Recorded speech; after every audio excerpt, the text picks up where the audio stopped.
There are quite a few sutras in a scripture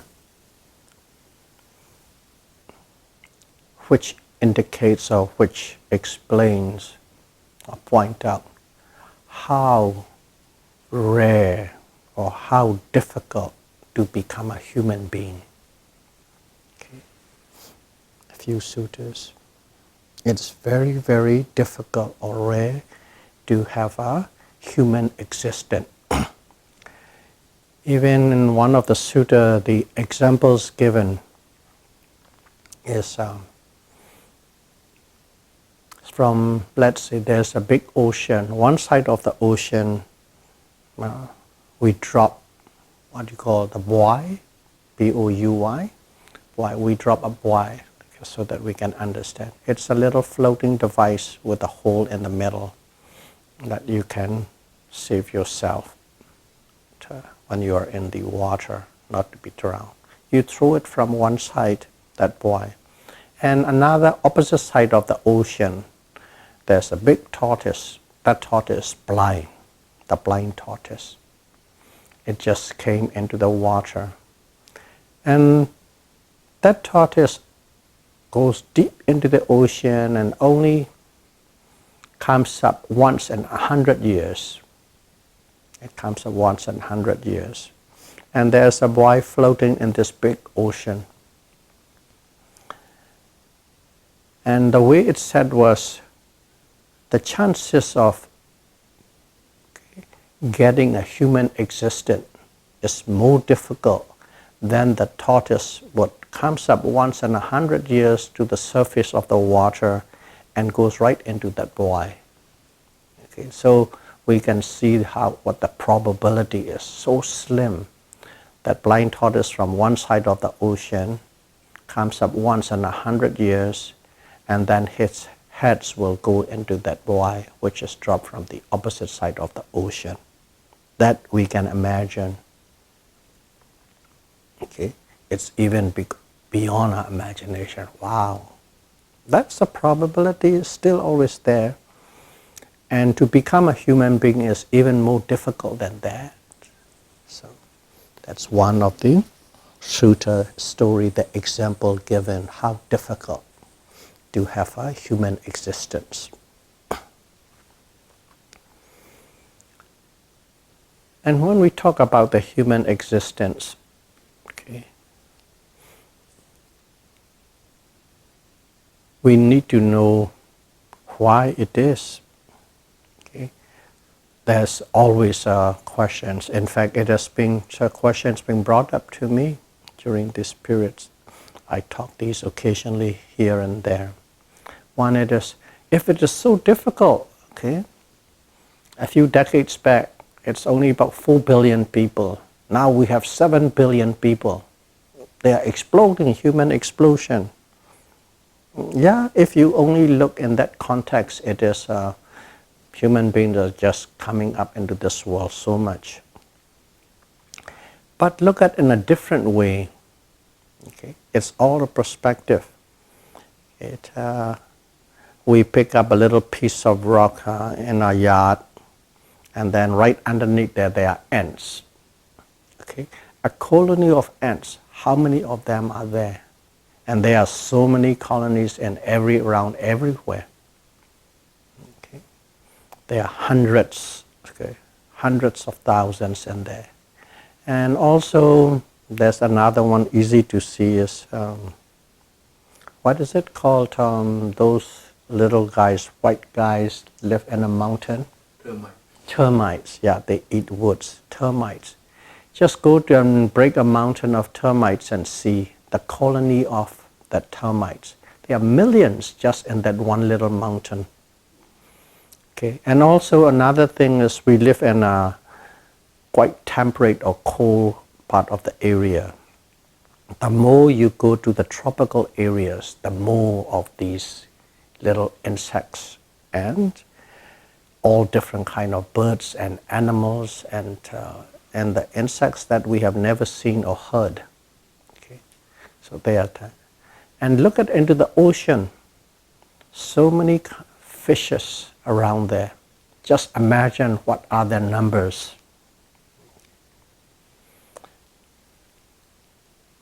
And if you look at in that relative term, human beings are very little, very small percentage.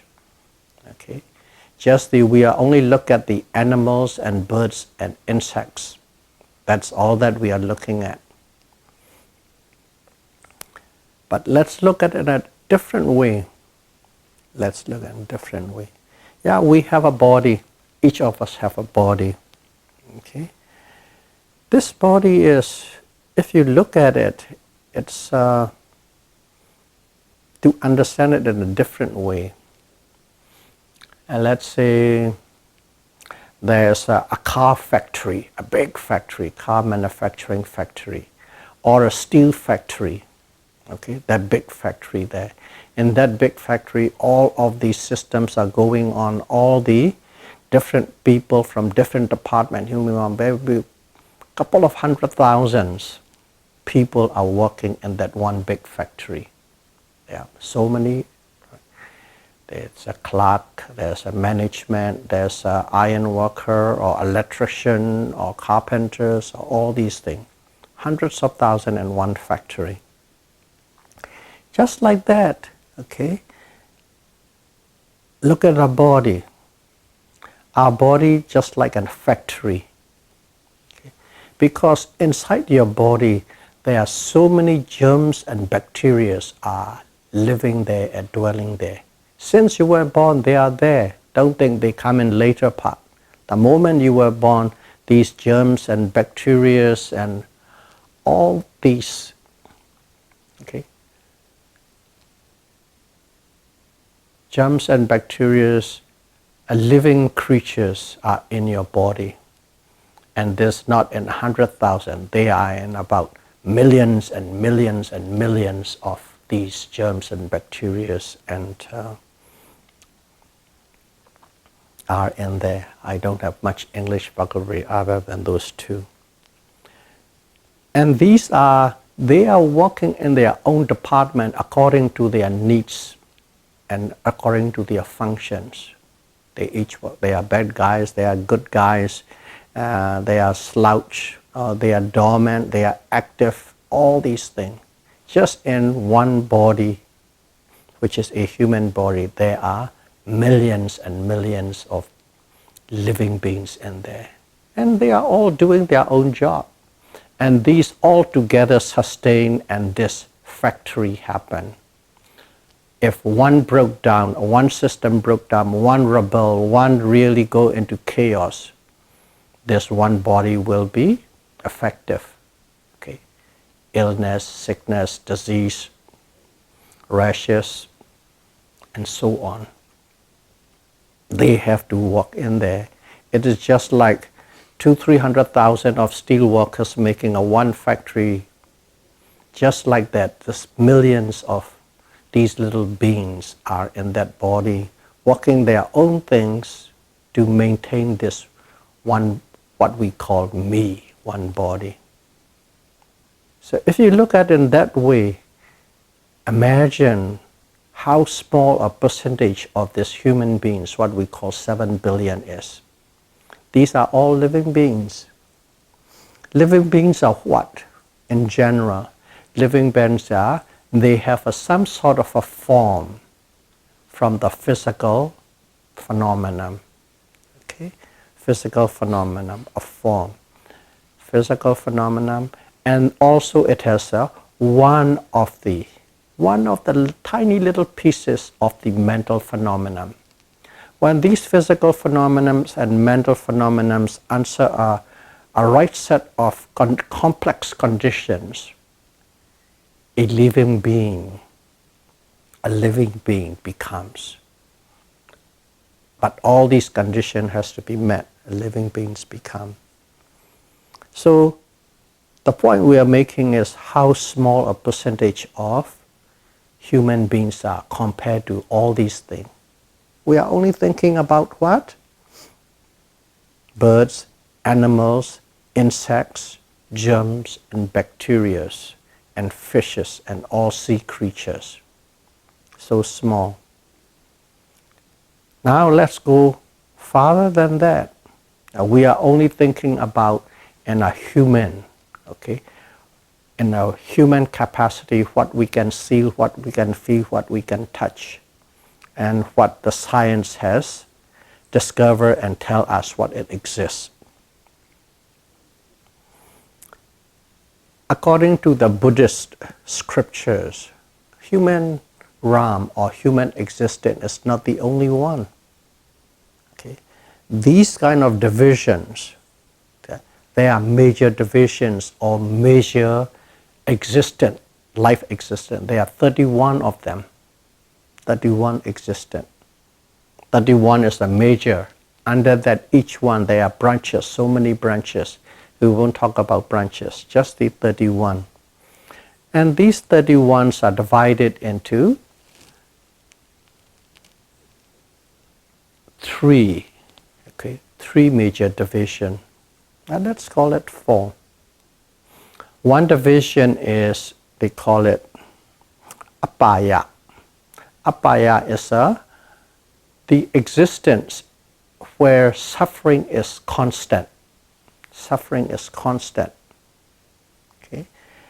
Apaya, or you can call it full woeful states. Full woeful states. So when it use English words, it might sound some different meanings. But one thing is, in these realms, okay, the living beings in these realms, their suffering, state of suffering is constant.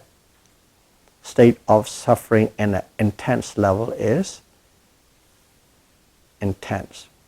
And what it is one is a hell realm. Okay? Whatever we can imagine, whatever the artist's perception and drawings are. Okay? They just imagine and they draw. But constant, intense suffering, that's called hell.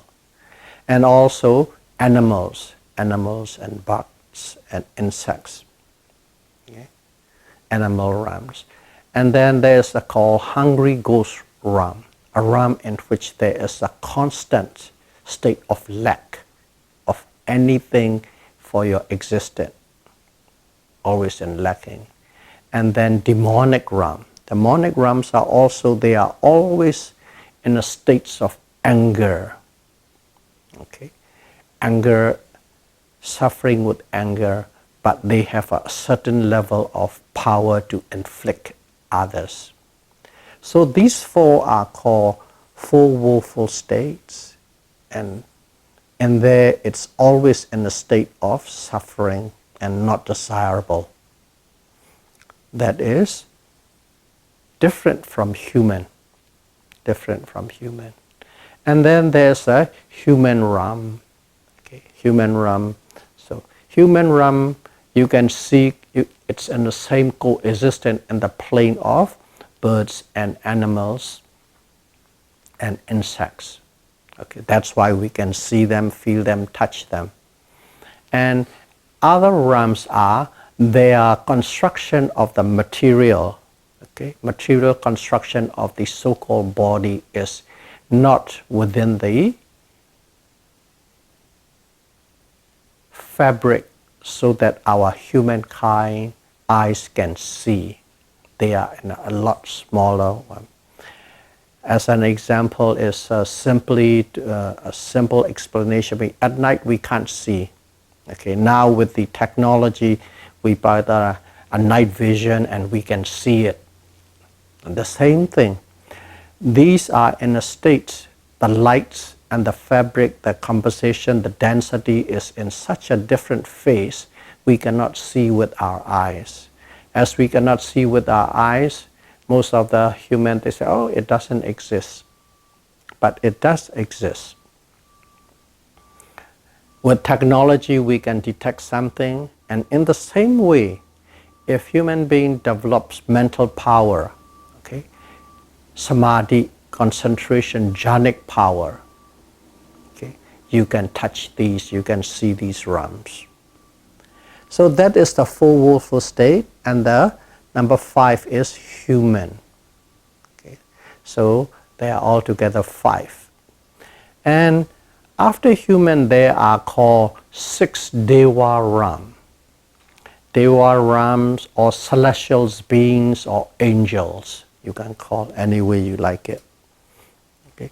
And these are the beings, 6 different level. 6 different level. 6 different level to understand it in a human level. If you want to see people who are totally begging on the street, no food to eat, no place to sleep. Okay, the street people, there may be one level. Another level was, well, at least they have some food, but they don't have a place to sleep. And another thing is, yeah, they have a little shed and a cover, and just enough to survive. That's another level. And another level, oh yeah, quite comfortable. You have a little house and but you walk every day. And another one, so you're quite wealthy, you are quite comfortable, you don't have to worry too much. Another one is very rich, supremely rich. That's human. Just like that Deva too, their status level, their power level, their facility levels are different. And with that, they divide it into 6 realms. And what is Deva about is, in one word, their life are like almost constant pleasure. They have pleasure, pleasure, pleasure, pleasure. And these Deva exist. Devas doesn't mean all the Devas are Buddhists. No, all the Devas are not Buddhists. Devas are just like human beings if you want to look at in a context basis. Okay, we have many different countries. Okay, we have many different religions. We have many different culture and so on. And we divide, and we have borders and own and belief, and they have their own group. And in the Devas too, the same thing. There are some Deva who a mindset is to the Buddhist Dhamma. There are Devas who mindset is more in a Christian belief. There are Devas who mindsets are in a Islamic belief. Just I try to pull in something, the major points of what we human are. They are all different. In other words, they might live in the same plane, but they have their own group and own belief and own operation. But they simply, mostly one common thing is they have a pleasure, pleasure, pleasure, very pleasurable life. So in there too, don't think all Devas are Buddhists. Only certain Devas are Buddhists. It's based on their belief. They incline and they live. But as we all human beings share the plane of the planet, and they also share, each one have their own plane. In that plane they exist. Sometimes they have wars, just like human beings. And they have their own structures and organization, administration. All these things exist. So that's called Deva Ram, 6 of them. So altogether, 11 different planes. Each plane cannot coexist with the other. Okay, different plane. And after that, there are Brahman Rams. They have 20 different planes. Okay, 20 different planes. I won't go too much into detail, but in general, these Deva, these Brahma, okay, they don't live on the senses. Okay, the Devas, 6 Devas, and humans and animals, we are called sense Ram. Everything we operate, detect, structure, combine is based on the senses, and that's where our existence is. That's why it's called sense Ram. And Brahma is not sense Ram. They don't eat. There's no sense of taste. Okay? So just like that, it might be some they don't even care to look, some they don't even care to hear. When they don't care to hear and live, they don't have these kind of ear organs or tongue organs or nose organ. They are without those things.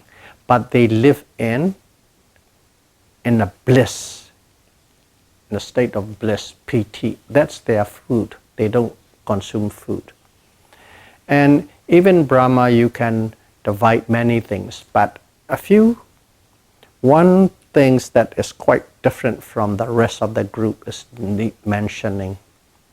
All 31 realms, okay, everywhere the existence of these living beings, they have a mind and the body, okay, nama and rupa, okay, always. But there's one Brahma realm, it's only mind only Brahma. In that particular realm, okay, there's no physical body at all, only mind existent only. That is the only unique thing. Why does it happen that way? Because in a human life, they practice with the belief, with the concept that all suffering are produced because of this body, physical body, but they believe in the mind. So we have to eliminate the body, and they practice and they practice and they practice. They got to a certain level because they have an aversion towards the body, and they manage to meditate to a level they try to live without the assistance of the body but the mind. When they die, they become Brahma, and in that Brahma realm, it's only mind existent, no body. But that is the only realm. And there's another realm, Brahma realm too.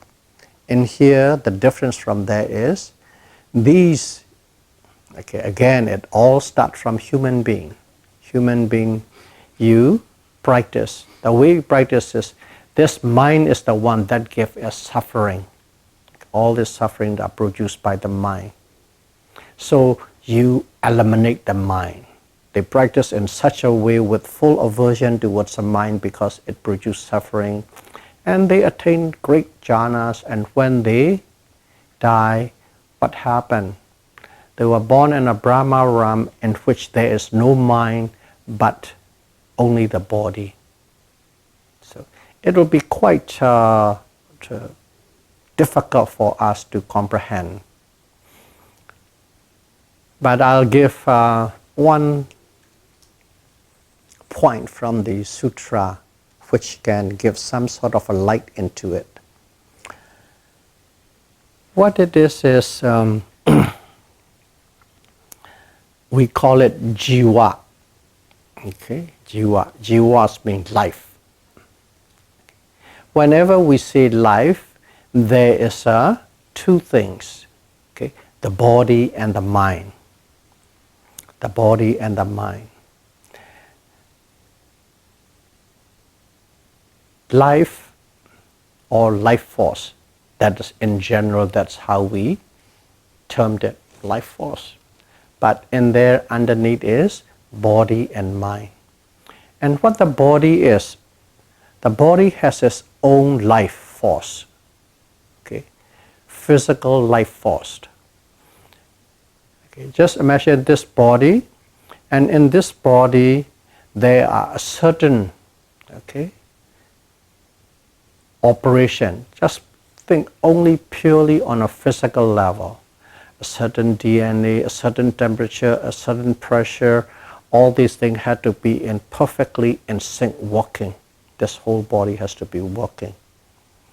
And for this whole thing to be working, there is some sort of a coordination between this whole complex. And that complex that coordinates everything to work perfectly so that there's a healthy body. That is a physical life force. Physical life force. It doesn't maintain the mind. That force maintains the body. Physical life force.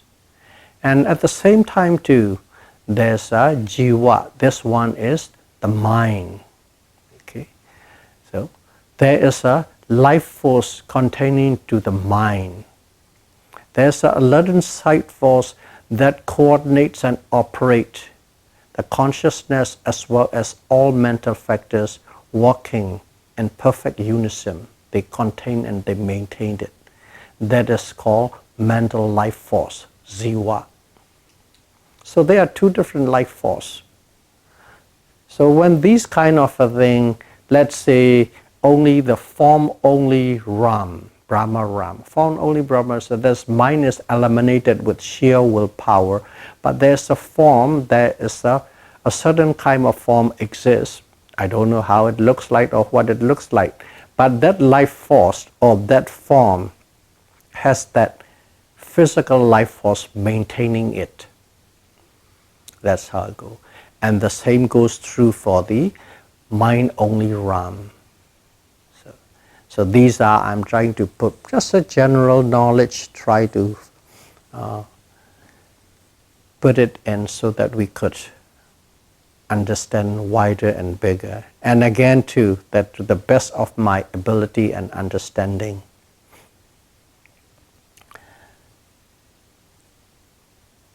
So these two are exception to the rest of the universe of living being existent. Other than those two realms, everything has body and mind, body and mind, body and mind, in their own special phase and composite and combination. So if we put all these things together, okay, just imagine how small a percentage are human beings in this universe or in this several infinite number of universe. There are living beings and living beings and living beings and living beings, and they are human, and they are such a small percentage.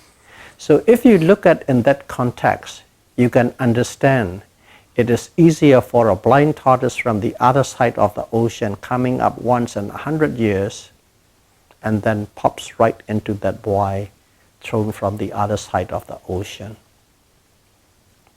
And if you look that way, you won't be asking a question that one of the yogi asked me.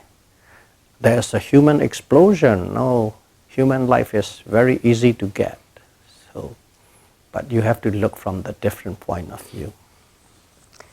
Human existence is very, very, very difficult to get.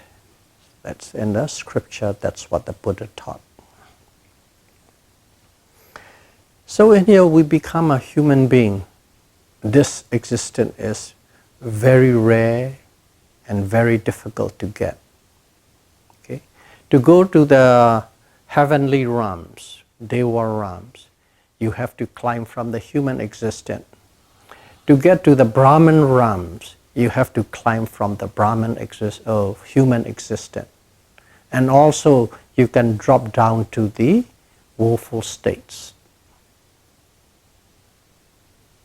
And these things you simply just don't happen. They have their own path.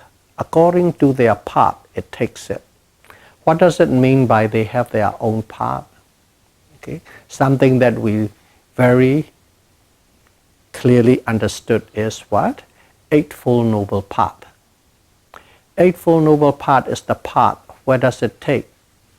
In a simple word, to Nibbana, Nirvana. Okay?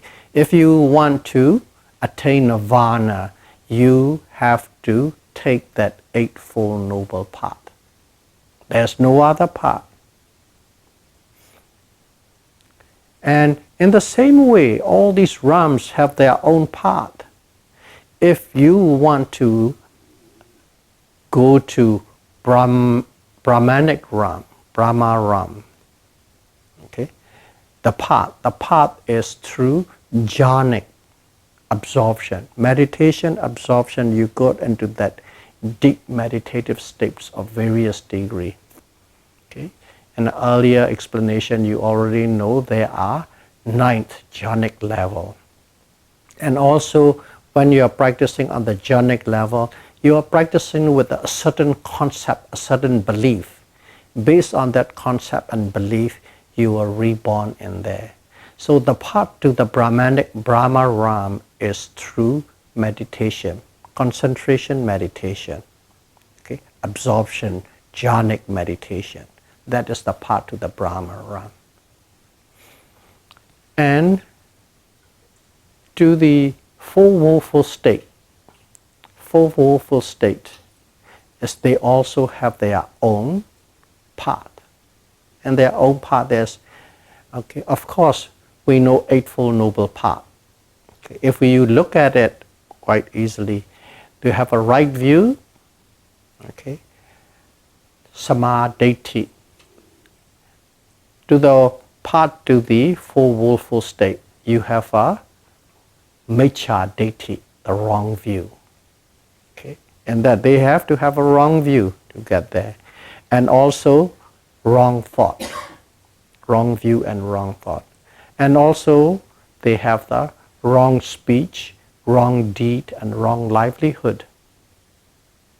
Okay, so in other words, opposite to the sama, it's called miccha, miccha, miccha, translated as wrong. And also they have the effort, but it is the not the right effort, the wrong effort. Okay, miccha variya. And also they have a certain kind of a concentration, wrong concentration, miccha. But in there, they don't have sati. There's no such thing as miccha sati. You are mindful or you are not mindful. So on the road, on the path to the full willful state, you take a path of 7 miccha, okay, 7 wrong factors. Okay, don't like the word wrong, but that is the word that English translated, incorrect.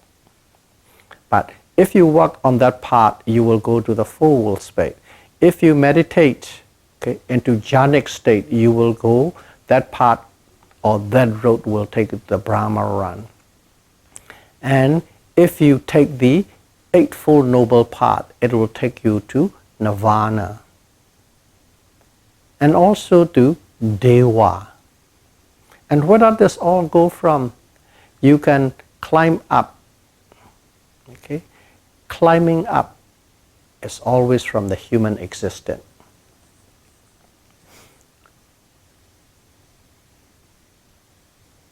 For the Deva Ram, the thing is, first of all, your human existence is very rare. But in here, once you become a human existence, okay, again we are talking about samadeva, okay, devas inclined to the Buddhist point of view. First of all is saddha. Okay, you need saddha, faith and confidence. Faith and confidence. In a human existence, you have faith and confidence. In other words, that is your point of view. Faith and confidence in the Buddha, Dhamma, and Sangha. Faith and confidence. With that faith and confidence, okay, you live your life. And then saga, the letting go process, you can call it, or letting go process with intelligence.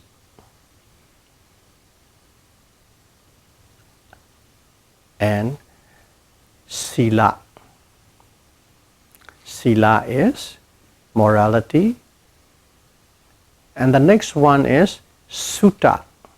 Sutta means, you can call it education. And finally, pinya, wisdom or insight. So those are 5 things. Okay. First of all is saddha. You are in human existence. You have the faith and confidence in Buddha, Dhamma, and Sangha. And then you have the morality, sila. Okay. That sila morality or precepts you want hold.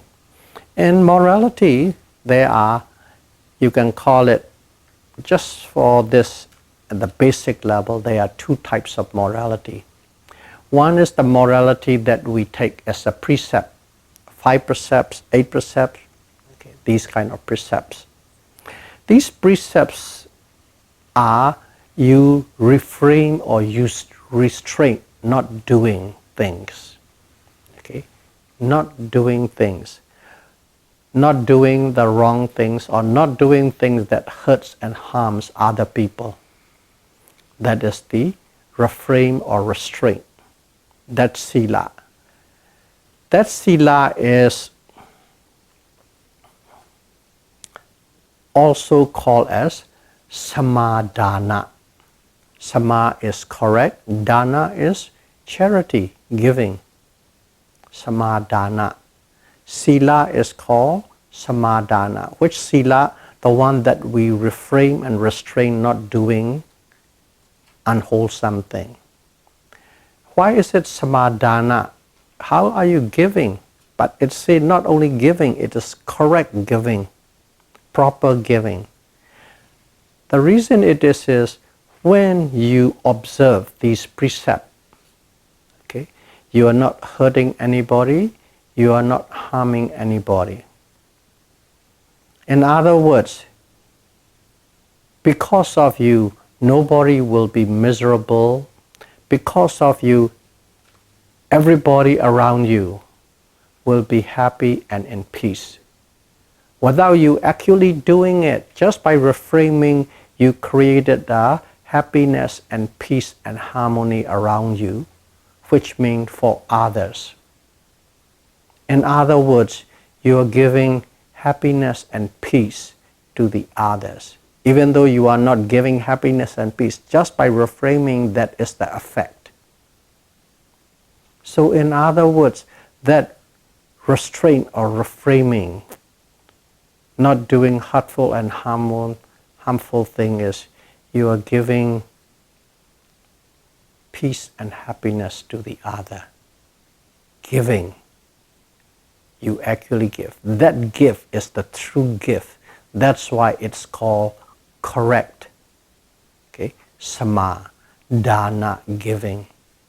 So don't think very small of this little refrain or restraint. If you understand that way deeply, you are contributing peace and harmony to your environment and to your surrounding. And that is one kind of morality, of course, by refrain and restraint. And the other kind of morality is you don't take anything, you don't say any precept, oh, I won't kill or I won't steal, or you just simply live.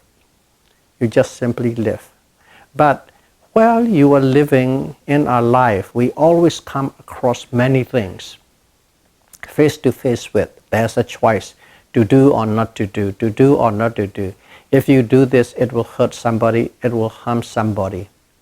Okay. So at that moment, you choose not to do the hurtful and harmful thing to others. Okay. That morality is called rarity, avoidance. Okay. That's another rarity. You don't have a predetermination, you don't think anything about it, but whenever you come face to face of doing unwholesome thing, you avoid to do things. The Pali word is rarity, avoidance. That kind of sila. So those sila are things that is applicable to all of us. But this one is beyond this category of a scoop of top. Another sila is called Ariya Sila. Ariya Sila is when you become a noble person, the way they live, automatic, unbendable, unbreakable under any circumstances of hurting and harming. That is another level of sila. That one is you have to be at a very higher Ariya level to have that kind of sila. But in our level is the samadhana, or reframing, taking precepts. In other words, you make a resolution all the time, every day, all the time. And the other one is you don't take anything, you avoid when you come face to face. That kind of sila. First and foremost, you have a saddha, faith and confidence. What is faith and confidence? Faith and confidence, and put it in a different way. You have a faith and confidence. If you do hold something, hold something, it is beneficial to all and it produces good result. If you do unhold something, it is hurtful and harmful, not beneficial to all, and it also produces negative result. You believe in it, you have confidence in it, you have faith in it. I try to put it in a walkable, applicable definition rather than believe in Buddha, Dhamma, and Sangha, and so on. But if you put it in an apply side definition, that's what it is.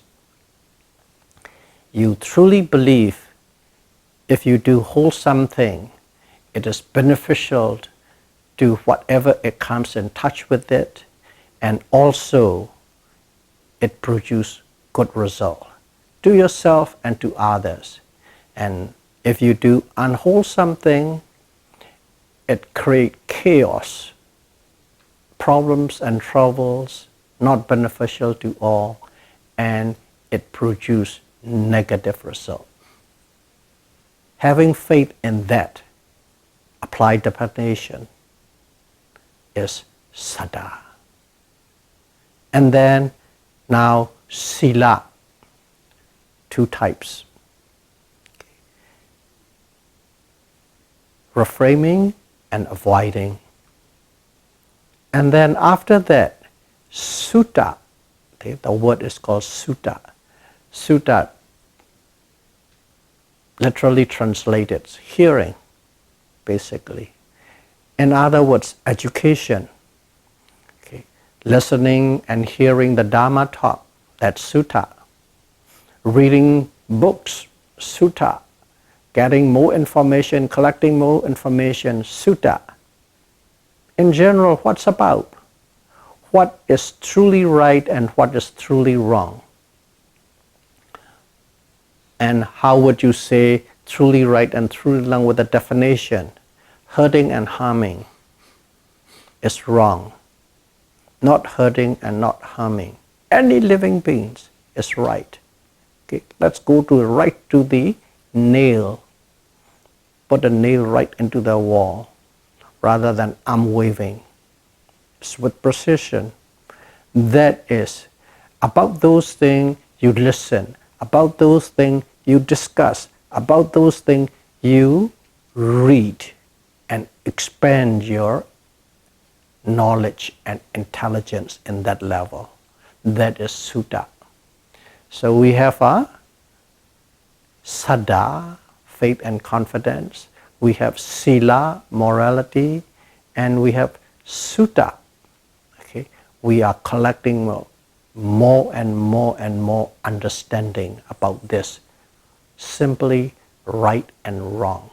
So simple, those two words, but it is so delicate and so profound and so deep if you expand and expand and expand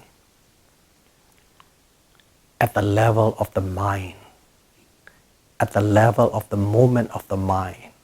You go to that level to look into it.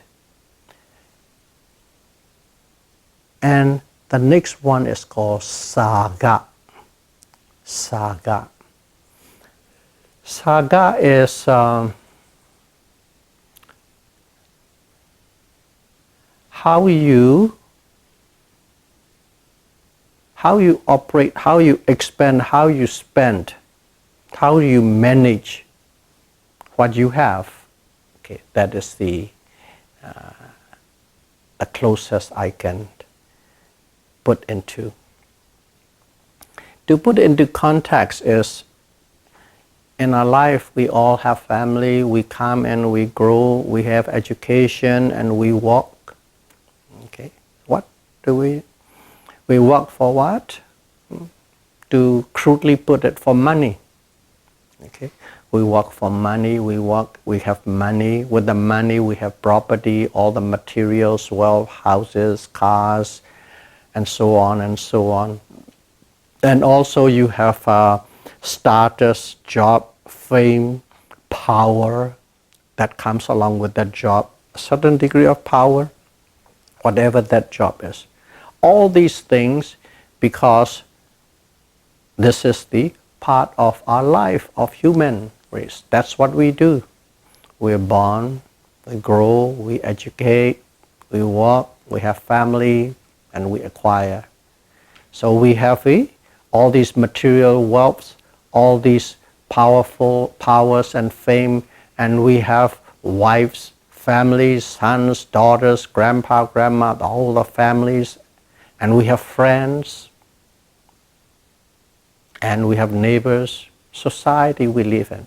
These things, all these things, that is automatic. This is how it's been conditioned, the human race, and we all live in that way. We try our best with the understanding of what is the best and what is good. Based on a belief, you have it. And once you acquire that, all these things, bit by bit, with time we acquire and we have all these things. Let's take it into one segment that we can talk quite easily. Okay, we have acquired wealth. Once we have acquired wealth, how do you spend? How do you utilize these wealth? So the next question is that. So in here too, if you look at in this world, we can see so many. Okay, some people, they just keep on accumulating wealth and keep on accumulating wealth. And what do you do? What do you use for? For yourself. For yourself is for you and your family. For yourself. So everything is, you keep on accumulating, you keep on growing, accumulating, growing, and all the benefits, the majority of the benefits, 99.9% is for self-comfort, self-pleasure, self-interest. Okay, 0.1% maybe, for accidentally, without even thinking, that kind of thing. That is one way of spending and managing the wealth that you have acquired, the fame and the power that you have acquired, the use of the power. You have the power you use for yourself to get more power. That's one way of spending and managing. And the next one is, you spend for yourself mostly. Some people actually self-made alone. They don't really even care about the family. The next one is, you spend properly, appropriately with your family, your spouses, your children, and so on. You keep them in a certain level, certain state, quite grand and well. That is the way they manage. And some people spend their life just with it, nothing else. And even the wealth that they acquired, what they do, the wealth is mostly targeted so that your family, because we all know at one point we'll die. With your family, for the family, you allocate all these things. That is another way of managing your wealth, or your power, or your fame. And there are certain people who live just that way. Okay? And they are doing correctly. I don't steal from anybody, I don't hurt anybody. With my own effort, I have all these things, and this is the way I spend, based on the people that I love. And some people, yes, they acquire, they spend it for yourself, they spend it for your family, and they spend it for your friends and relatives. They expand into what you have to share. they expand to friends and family. You don't circulate only there, you expand to friends and family. Don't need to say too deep into it. And then there are some people, they acquired. First of all, you must be comfortable with what you have. You must be quite, within your budgeting system, till you retire, till you die, how much this, that, you allocate it, okay, this much. Let's say even projected, I will live up to 100, how many years more, how much per year I get, okay, this is for me. This is for my spouse, this is for my children. But you don't stop there, okay, help some relatives, they are my poor relatives over there, over here, my friends over here, over there, and whenever you have a sphere of influence with power, help their life up. And beyond that, even go into strangers, people that you don't know.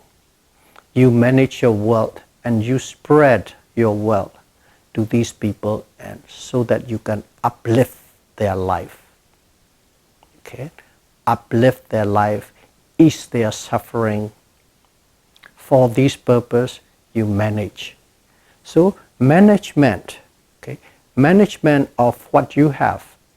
To be able to manage that, you must have an ability to let go, to the fullest extent to let go.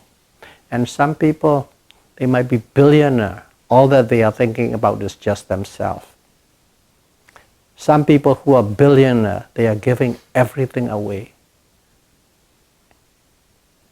It is, everybody knows, everybody read newspapers and books and magazines. We know there are different types of billionaires. They all have it, but their mental state control how they manage and how they spend and distribute or not distribute their wealth. And that whole thing is called Saga. Sada, Sila, Sutta, Saga. And the last one is Pinya, of course. And Pinya at this level is a very wide range. Eventually, we all know as we are practicing, it comes down to the point of knowing the true nature of mind and matter.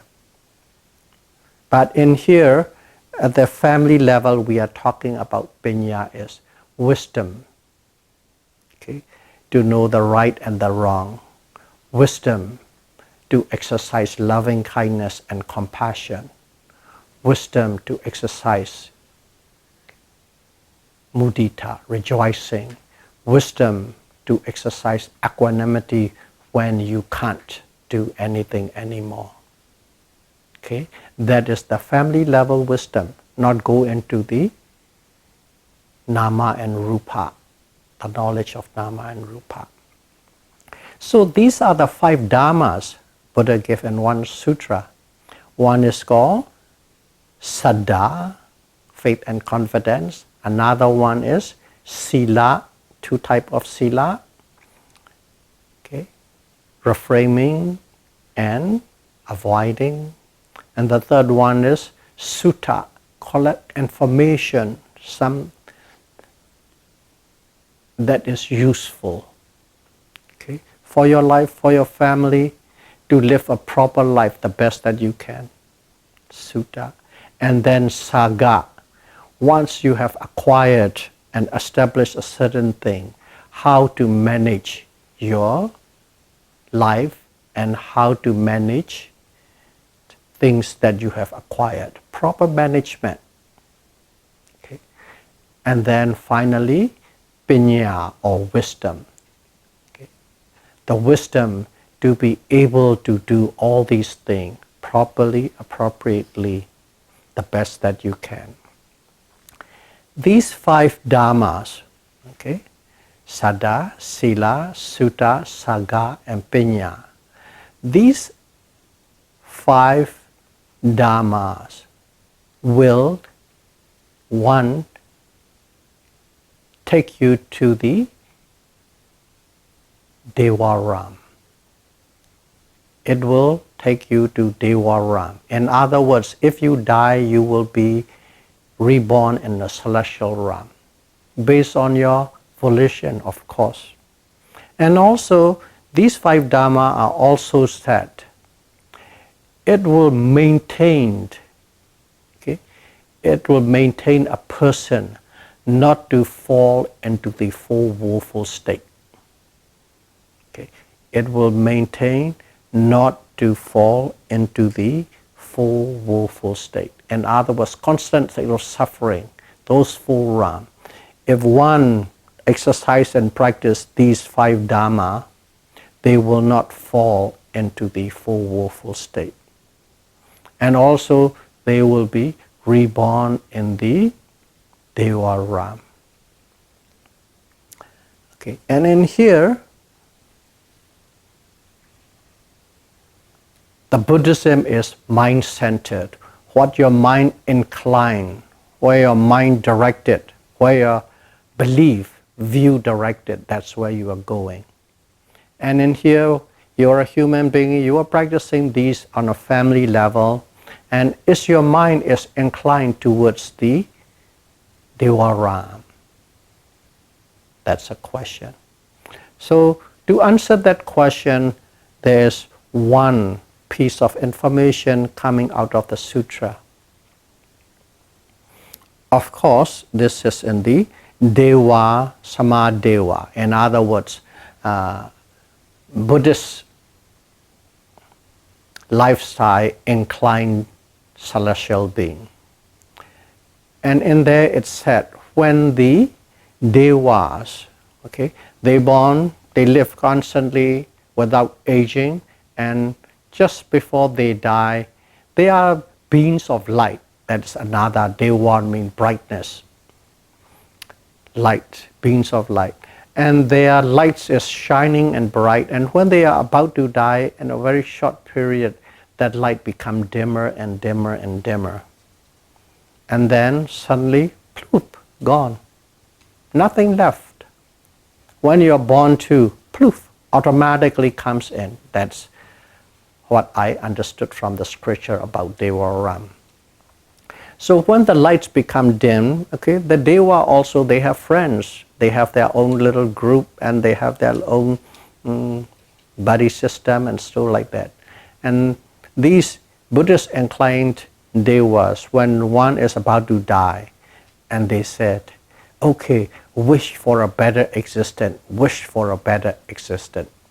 That is the reminder that they give. What it means is, okay, Sugati. Sugati. Gati is the direction or life where are going. Su is pleasant. Okay, pleasant existence. And what they mean by wish for a better existence means, okay, the Devas telling the other Deva, it is not about to be reborn as a bigger and better Deva, to be reborn in a human realm. That's the meaning of it. Okay, the Deva is telling another Deva who is about to die, wish for a better existence to be reborn. And the meaning of that is wish to be reborn as a human being. Because only in the human realm we have all choices. We have all the paths in front of us to take to any direction we want. In a full woeful state, they don't have that opportunity. They are struggling with the constant state of suffering. In the Deva, they don't have that much opportunity. They are totally sink in the pleasure. Just imagine, okay, our life, we can look back at when we are younger, we grow, we have a little more money, we have more house, we have a promotion, we have a job, everything's cooking, we are taking great vacations. At that moment, how is your mental state? What are you thinking and what are you trying to do? Are you thinking about Dhamma? Are you thinking about practicing meditation?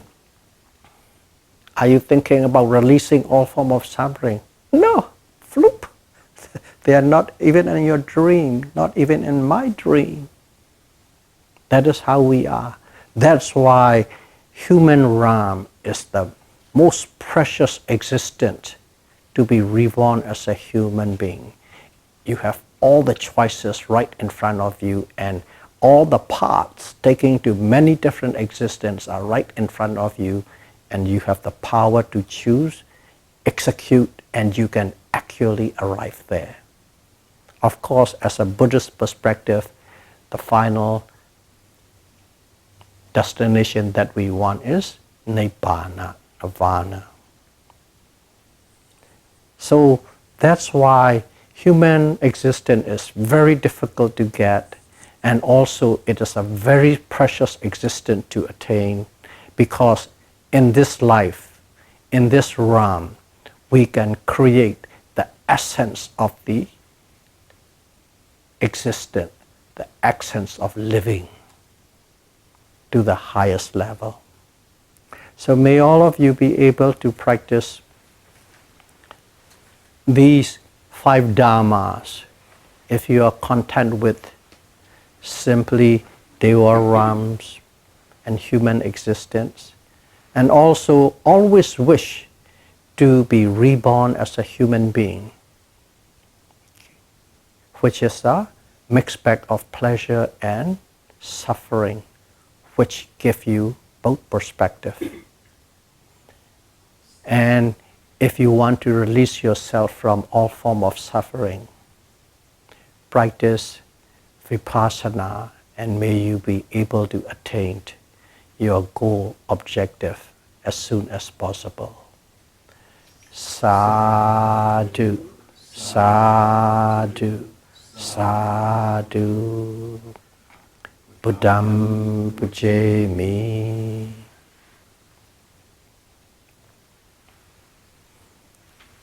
Dhammam pujami.